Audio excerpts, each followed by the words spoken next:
Welcome to our viewers tuning in. You're watching Weekly News Highlights, where we bring you some of the biggest stories that made the headlines this week. I'm Song Yoo-jin, coming to you from Arirang's virtual studio. We begin on the diplomatic front this week. A summit that had been making headlines before it even happened finally took place. Russian President Vladimir Putin made his first visit to North Korea in over 2 decades, meeting with the regime's leader, Kim Jong-un. What groundbreaking discussions took place, and how might this impact the already high tensions on the Korean Peninsula? Moving on, with South Korea's total fertility rate plummeting to record lows, President Yoon Suk Yeol has declared the low birth rate a state emergency. We also have a story on how local governments are rolling up their sleeves to tackle this urgent issue.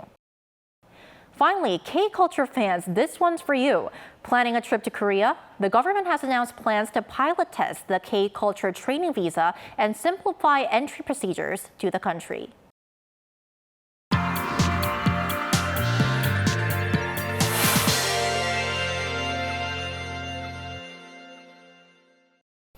So this week has been a busy one of diplomacy on the Korean Peninsula. Putin paid a visit to North Korea for the first time in 24 years and agreed to provide military assistance to each other if one faces armed aggression. Now, meanwhile, here in Seoul, senior officials from China met with the South Korean officials this week.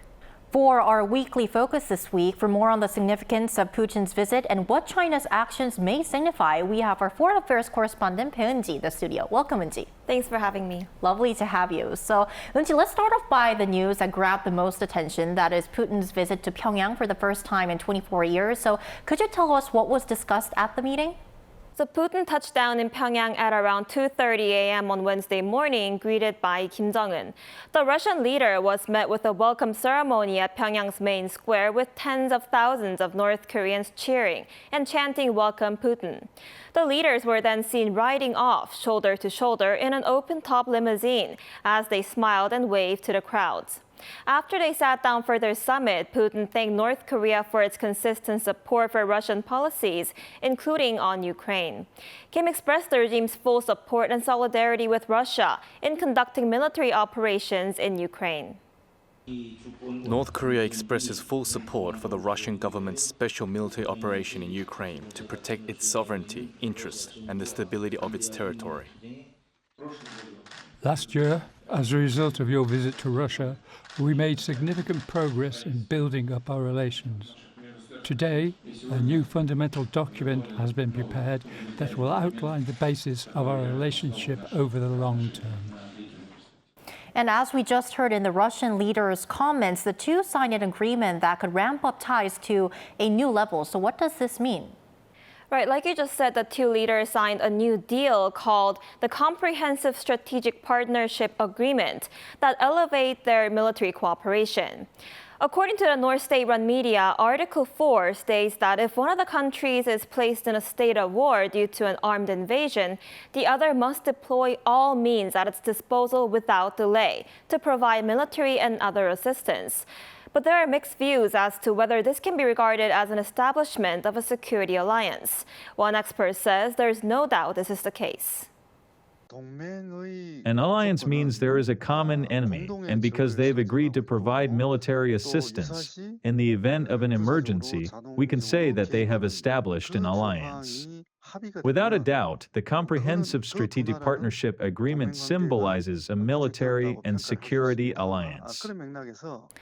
On the other hand, another expert says North Korea's goal is to make it seem like Pyongyang and Moscow are reviving their military alliance. In 1961, North Korea and the former Soviet Union signed the Treaty of Friendship and Mutual Assistance, but this was scrapped 5 years later. It included a provision for automatic military intervention, identical to that of Article 4 of the agreement signed this week. One thing we need to pay attention to is whether the context is the same. In 1961, the two countries had a military alliance heading in the same direction as socialist countries. The current relationship between Russia and North Korea, however, is a comprehensive strategic partnership, so the degree of military intervention cannot be the same. There's a limit to seeing this as a revival of the military alliance just because the phrases are the same. Well, it definitely was a significant trip, and while Putin was visiting Pyongyang, officials from South Korea and China held high-level talks here in Seoul, which you covered, right? That's right. Earlier this week, Shin Chang-sing, the Communist Party secretary of Jiangsu province, met with South Korea's trade minister and business people during the two-day visit. The reason this is so significant is because Jiangsu province, located on the east coast of China, has the second largest economy among provincial governments in the country. It also has close trade and investment ties with South Korea. Separately, the day before that, foreign and defense officials from South Korea and China sat down for high-level talks. During the meeting, South Korea expressed concerns over Putin's visit to Pyongyang, highlighting that this should not lead to stronger military cooperation between Russia and North Korea. It once again asked China to play a constructive role in order to achieve denuclearization. I see, but Lindsay, Russia and China have been traditional partners of North Korea, so all these high-level exchanges between the two countries and also Putin visiting Pyongyang this week, I want to ask you, could this signify some sort of change in relations between China and North Korea? Analysts say the timing of the Chinese officials' visit is significant because Beijing did not delay its senior officials' visit to Seoul, even though they probably knew in advance that Putin would be visiting Pyongyang. In fact, the South Korean government reportedly believes that there has been a recent strain in relations between North Korea and China, citing several reasons. First, a footprint plate in Dalian City in China, created to commemorate the historic meeting between Xi Jinping and Kim Jong-un, was recently removed and covered with black asphalt. Second, the border between North Korea and China has not been fully opened yet, even though the pandemic has ended. Third, North Korea has not issued a statement regarding Taiwan's presidential election. And lastly, although Kim Jong-un sent a condolence message after the earthquake in Japan, no special messages were taken for China's natural disaster damage. Right, so all this seems quite unusual. So I think that this also signifies a strain in Pyongyang-Beijing ties, right? Right, I guess it's now up to the South Korean government to come up with a wise solution to tackle all this geopolitical tensions in the region. All right, thank you so much for your wrap-up, Lindsay. We really appreciate it. My pleasure.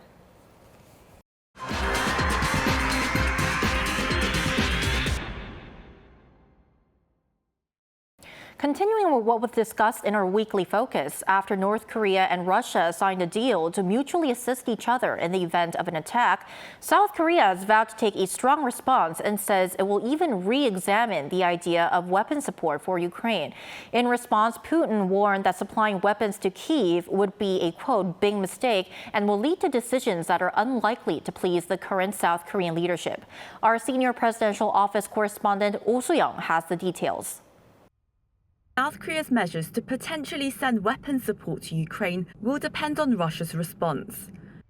That's according to President Yoon Suk Yeol's office Friday, a day after Seoul announced it will reconsider its policy of sending only non-lethal aid to Kyiv, as North Korea and Russia signed a treaty on military and economic cooperation. Yoon's office said a variety of measures could be considered for weapons support to Ukraine, with specific measures to be reviewed depending on how the Kremlin responds to Seoul's position on recent developments. National Security Advisor Kang Ho-jin on Thursday delivered the South Korean government's stance after North Korean leader Kim Jong-un and Russian President Vladimir Putin agreed they would provide one another with military and other assistance in the event of aggression, with all means at disposal without delay. Condemning the pact, Kang said he sees any form of cooperation that provides direct or indirect support towards building up North Korea's military as a violation of United Nations Security Council sanctions. Especially as a permanent member of the UN Security Council that led sanctions against North Korea, Russia's violation of its resolutions by supporting North Korea threatens our security and will inevitably harm Seoul-Moscow relations. Since the outbreak of the war in Ukraine in 2022, South Korea has maintained a policy of providing only humanitarian aid and non-lethal military supplies to Ukraine. Kang said the government will now reconsider that policy. Seoul also plans to strengthen its sanctions regime, targeting 243 new subjects, including 4 Russian ships, 5 organizations, and 8 North Korean individuals involved in weapons and oil exchanges between the two sides.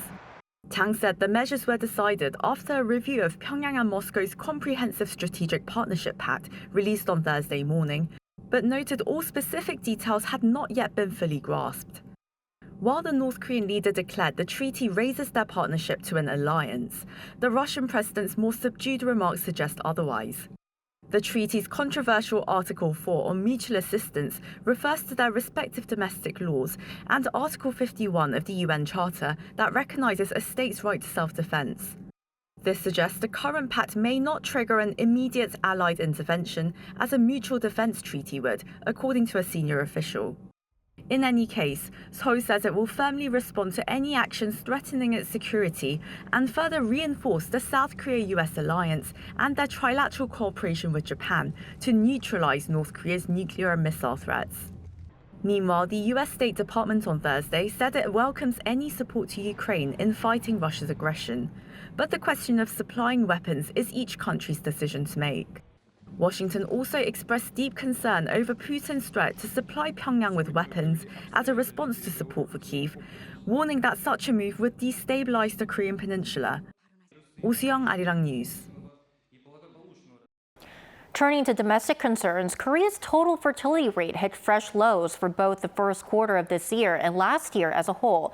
President Yoon Suk Yeol, who called the plummeting birth rate a national emergency previously, officially declared the issue a state of emergency on Wednesday. Our presidential office correspondent Kim Do-yeon reports. A population state of emergency has been officially declared in South Korea, with the government expecting the fertility rate to fall to 0.65 in 2025. 저는 오늘 인구 국가 비상사태를 선언하고 저출생 문제를 극복하는 그날까지 범국가적 총력 대응 체계를 가동할 것입니다. This coming as President Yoon Suk Yeol on Wednesday presided over a presidential committee on aging society and population policy meeting, the second time to do so. The president added that 3 areas will be the focus of the government's all-out efforts: work and family life balance, childcare, and housing. For work and family balance, the government aims to up the current rate of dads taking paternity leave to 50% from current 6.8. For this, the government will financially support companies temporarily losing employees while upping the first 3 months of the government's parental leave pay to a maximum of 2.5 million Korean won, or about $1,800 from current $1,000.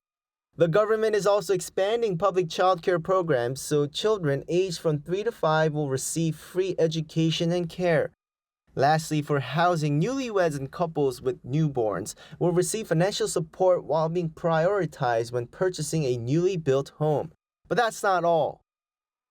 저출생은 이런 양립, 양육, 주거 3대 핵심 분야 이외에도 수도권 집중과 같은 사회 구조적 요인과 경쟁 압력, 높은 불안과 같은 사회 문화적 요인이 복합적으로 얽혀 있습니다.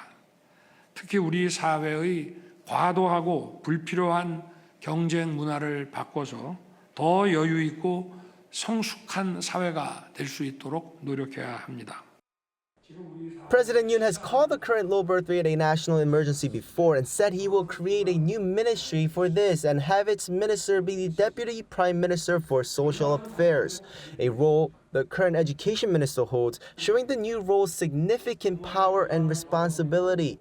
But the creation of a new ministry will need the support of the opposition-led parliament, which is always an uphill battle. Meanwhile, before the meeting, he took time to visit a child care center run by a company in Gyeonggi-do province where the meeting was held too. He spoke to children and teachers there to see what's needed. By law, companies in South Korea with more than 300 full-time female workers or at least 500 full-time workers need to have their own child care centers. Kim Do-yeon, Arirang News. And to tackle the low birth rate, both the central and local governments are going all out to encourage the younger generation to meet their other half and start a family. Our Kim Bo-kyung shows us some of the fascinating initiatives that have grabbed attention not only in Korea, but around the world. A demographic national emergency. Those are the words President Yoon Suk Yeol used recently to describe South Korea's low birth rate crisis. Despite the government's astronomical budget to tackle the low birth rate, The total fertility rate, the average number of expected births from a woman in her lifetime, dropped to an all-time low of 0.72 in 2023. Along with the central government's efforts to encourage people to start families, local governments too are making all-out efforts, coming up with their own ways of addressing the birth rate in their regions. One of them is Seongnam City, whose own mayor has become a matchmaker. Dubbed Solomon's Choice, a mass blind date program is being hosted by the city's government to help young people meet each other in a more natural way. Even if young people are even considering marrying, they are too busy working and cannot actively seek chances to go out to find love. The local government's way of selecting people to join the program is fair and trustworthy, so a lot of participants seem to have trust in us. The matchmaking program that started last year has already helped to make more than 100 couples, with one of the couples set to get married. That couple was introduced through the program in November last year and will become newlyweds in July. The groom-to-be had no hesitations about recommending the program to others. On a one-on-one blind date, there is pressure on the guy to lead the conversation. But here, all participants arrive with the intention of actively seeking a match, so they all actively speak. Also, even if you are not into one, you can talk to another person right away, so there are more chances. Though forming such an atmosphere for people to find love and marry might seem like a limited measure to beat the demographic crisis, an expert says it is necessary. Against population crisis, local governments have been desperate in hosting additional and new population recently. And there are several ways to do that. First, hosting new public organizations. Second, hosting private companies. And third, promoting marriage. One common reason for not getting married would be not finding a suitable partner. Once you find your destiny, you need to marry, which is, again, not simple. According to Statistics Korea, people in their 20s and 30s said not having enough money was the top reason for not marrying. Most of the pressure comes from buying a house, but the money needed for a wedding is also a burden. Private matchmaking company Kayeon says the average cost for a wedding preparation, excluding a house, is around $45,000. What's worse is that businesses associated with weddings, including wedding halls and dress and makeup shops, do not have set prices, nor do they clearly disclose costs, making it even harder for uninformed couples. Seoul City's solution was opening public facilities for couples to use for weddings to lessen their burden. This beautiful hanok is actually a complex cultural space promoting Oriental medicine. But it was transformed into a wedding hall for the day so a couple could have a cost-effective wedding. Mr. Park and his bride chose this venue through the city's public wedding hall program, which is opening up a total of 28 venues for weddings. The program began during the pandemic as wedding halls closed their doors and wedding hall rental prices surged. The biggest advantage of renting public facilities is that they are cheap comparatively, and prices are transparent. Many people choose usual wedding halls. We wanted to have a memorable, meaningful event for guests, so we chose this venue through the program. We were able to check the price transparently because they showed us the estimate and contract in detail. Seoul City aims to expand the program, making it much cheaper for couples. Couples prefer outdoor weddings, especially in a hanok, followed by parks and museums. We're going to have more of these venues so that more couples can easily make a reservation. In terms of the cost, the rental fee goes up to $860, but we have revised the related ordinance to make it free, starting later this year. Such measures are seemingly better than nothing at all. However, an expert added that what was of the utmost importance was to tackle core issues. The most important necessities for young people who want to marry is to have a house, jobs, and the money needed to raise children. Local governments need to come up with detailed benefits such as houses specially allocated for newlyweds, so that they can plan their life, marry, and have a child. Kim Bo-kyung, Arirang News. But on a brighter note, South Korea has climbed to its highest ever position in the annual World Competitiveness Ranking by the Institute for Management Development. Our economics correspondent Yoon Suk Yeol explains what this index is and what boosted Korea's performance this year.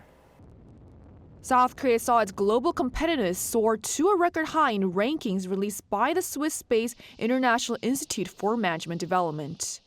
According to the Finance Ministry on Tuesday, South Korea placed 20th overall out of 67 countries that were assessed in the 2024 IMD World Competitiveness Rankings, its highest ever. And it's also up 8 places compared to last year when it came in at 28th. The rankings, which are published in June each year, assess a country's ability to create a conducive business environment by rating them across 4 key areas, namely economic performance, government and business efficiency, and infrastructure, covering 20 subcategories. The rise in Seoul's global competitiveness this year was mostly driven by business efficiency and infrastructure ratings.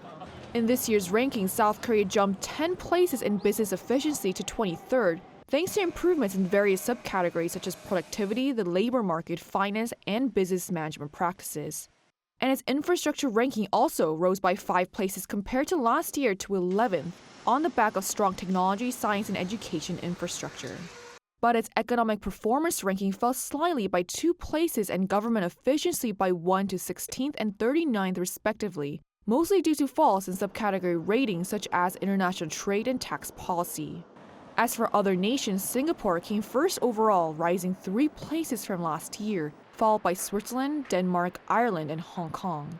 The difference in the rankings of the United States and China this year shrank to 2 from 12 last year, with the US coming in at 12th and China 14th. Meanwhile, European nations such as the United Kingdom and Germany ranked lower than South Korea, with Korea overtaking Germany, which came in 24th, for the first time. An official from the Finance Ministry said that based on this improved ranking, the South Korean government will continue making efforts to further strengthen the country's global competitiveness. 이수진, Arirang News. Staying with the domestic economy, South Korea recorded its largest ever current account deficit with China last year, but at the same time, also the largest ever current account surplus with the United States. According to the Bank of Korea on Wednesday, South Korea's overall current account balance recorded a surplus of more than $35 billion last year, up from around $25 billion from the year before. Now, this was mostly driven by its current account surplus with the United States, surging from nearly $69 billion in 2022 to $91 billion last year, the largest current account surplus with the United States on record since related data was first collected. This was thanks to strong demand for automobiles and machinery. Now, on the other hand, the country recorded its largest ever current account deficit with China at $30 billion, which came as outbound shipments of goods, namely chips, plunged by a large margin, while inbound shipments of goods dropped only slightly. South Korea's current account balance with the United States has shown an increasing surplus since 2020, while its current account balance with China has shown a greater deficit in 2023 than in 2022. The Bank of Korea says this decoupling trend, driven by rising exports of AI chips, will continue. And on the tourism front, South Korea has been witnessing a rapid recovery in the number of inbound tourists with the easing of the COVID-19 pandemic. Despite this positive trend, tourism revenue has been slower to recover. The shift towards individual travel over group tours and a focus on cultural experiences rather than shopping are key factors. Now, to cater to this demand, the government will simplify entry procedures and expand the eligibility of the Korea Electronic Travel Authorization System for group tours, though specific details have yet to be announced. And there's some exciting news for K-culture fans as well. The plan is to launch the K-culture training visa for those who want to come to the country to learn K-pop and modeling. To increase the convenience of using public transport, the government will come up with short-term transit passes for tourists, and the country will also build what it calls multi-purpose tourism complexes that will offer accommodation, leisure, and shopping in one location. Now, these measures aim to create a more welcome experience for all tourists visiting South Korea, helping the country achieve its goal of hosting 30 million international tourists per year and generating annual tourism revenue of $30 billion by 2027. And one key tourist spot that could benefit from these changes is Jeju Island. The island will soon launch what it calls special interest tours to attract more international visitors and boost its economy. Our Park Gun-woo gives us an exclusive preview. Popular tourist destination Jeju Island has big plans to grab the attention of foreign tourists by offering a diverse range of activities. Data from the Jeju Tourism Organization showed that from January to April 2024, there was a nearly 440% increase in the number of foreign tourists on year. And to coincide with the boost in tourist numbers, Jeju is preparing to launch several special interest tours, or SITs, with a wide variety of activities, including golf, horse riding, cycling, and more. As part of a pre-release program, Jeju has been running familiarization tours since March for people working in the tourism industry, as well as members of activity clubs from different countries. The tour I joined included people developing tourism programs for Chinese youngsters. An official I spoke to said the program was developed under the terms of the joint declaration from the recent trilateral summit between Korea, Japan, and China, which aims to increase personal exchanges between teenagers from those countries. I'm out at sea near Jeju Island on an exciting yacht ride taking in the sea air. This is just one part of the island's special interest tour that's soon to be launched. Two Haenyeo women, divers who harvest seafood without the use of breeding apparatus, were also on board as part of the tour for tourists to learn more about Haenyeo culture. During this trip, they returned from their dive with seaweed and sea urchins to share with the group. I hope a lot of foreign people come and see for themselves and know more about Haenyos. Kayaking in a transparent kayak on the emerald-colored sea and racing down 3 different tracks in electric carts were also part of the tour program. There was also a guided tour of Yongmori Beach and its dragon head-shaped cliff made by the volcano, which aims to add educational value for youngsters that will participate in the special interest tours in the near future. Jeju travel used to be shopping-oriented, but has been changing to an experience-oriented thing, like visiting restaurants. It's good so that people can experience Jeju culture, food, and customs in depth. As Jeju aims to bring in many more foreign tourists from different countries, eyes are on whether these special interest tours will add vitality to the region's tourism. 박건우, Arirang News, Jeju. And that was weekly news highlights for this 3rd week of June. Thank you so much for tuning in. And on behalf of all of us here at Arirang, we hope you have a great rest of the weekend.